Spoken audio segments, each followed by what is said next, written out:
इस कोड को आप देखें, ये p इक्वल्स टू 0 है for i equals to 1, p is less than equal to n i plus plus, और लूप के अंदर स्टेटमेंट है p equals to p plus i। तो आपने देखना है कि ये स्टेटमेंट जो है ये लूप कितनी बार एग्जीक्यूट होता है।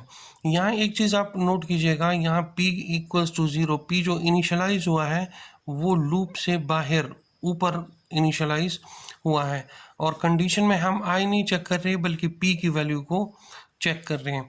तो आप देखें इनिशियली जब आपने क्या चेक करना है, आपने बेसिकली i और p की एग्जीक्यूशन देखनी है कि जब i की वैल्यू 1 होगी तो p कितने बार एग्जीक्यूट होगा, जब i की वैल्यू 2 हो जाएगी तब p कितने बार एग्जीक्यूट होगा। तो आपने बेसिकली i और p की एग्जीक्यूशन ये देखना है कि i कितनी बार एग्जीक्यूट होता है और p कितनी बार एग्जीक्यूट होगा। लेकिन जब इनिशियली हम i की वैल्यू को 1 रखते हैं तो p is less than equal to n, n अगर हमारे पास लेट सपोज 1 है, हमने इनिशियली 1 से स्टार्ट किया, तो देखें p की इनिशियल वैल्यू क्या है 0, 0 is less than equal to 1, condition true हो गया तो ये कोड एग्जीक्यूट होगा। जब ये कोड एक दफ़ा एग्जीक्यूट होगा दैट मीन्स कि p equals to p plus i, तो p क्या है 0, 0 प्लस 1 इज 1, ठीक है। तो ये कोड एक दफ़ा एग्जीक्यूट हो गया, p का स्टेटमेंट एक दफ़ा एग्जीक्यूट हो जाएगा। उसके बाद जब कंट्रोल यहाँ पे शिफ्ट होगा तो i की वैल्यू एक इंक्रीमेंट हो जाएगी, i विल बिकम 2, तो 0 is p is 1 and n is i is 2, 0 is not p अब 2 बन गया, 2 बन गया, 1 बन गया है, 1 is not less than equal to 1, तो ये कंडीशन फॉल्स हो जाएगा, तो ये लाइन दोबारा एग्जीक्यूट नहीं होगी। तो 1 के लिए सिर्फ ये 1 टाइम ही एग्जीक्यूट होगा। जब अगर हम n की वैल्यू को 2 कंसिडर कर लेते हैं तो ये 1 के लिए भी एग्जीक्यूट होगा, i इक्वल्स टू 1 उसके लिए भी एग्जीक्यूट होगा, और i इक्वल्स टू 2 उसके लिए भी एग्जीक्यूट होगा।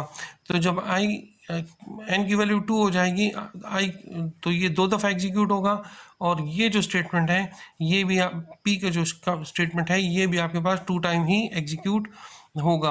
सेम इसी तरह जब n की वैल्यू को आप 3 रखते हो तो ये स्टेटमेंट आपके लिए 1, 2 और 3 तीनों के लिए एग्जीक्यूट होगा, ठीक है जी।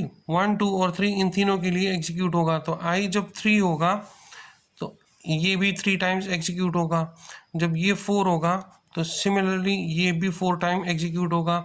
तो ये आप देखेंगे ये इस तरह बढ़ता जाएगा, तो ये कब जाकर रुकेगा, ये एल्गोरिथम कब ख़त्म होगा, ये लेट सपोज k पर जाकर k पोजीशन पर जाकर ख़त्म हो जाएगा।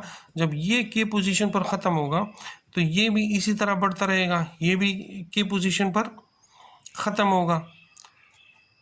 तो क्या है, इनको आप ऐड अप कर दो, इनको आप सम अप कर दो, तो ये आपके पास क्या बन जाएगा 1 plus 2 plus 3 plus 4 up two plus k, और ये आपके पास वही अरिथमेटिक सीरीज है।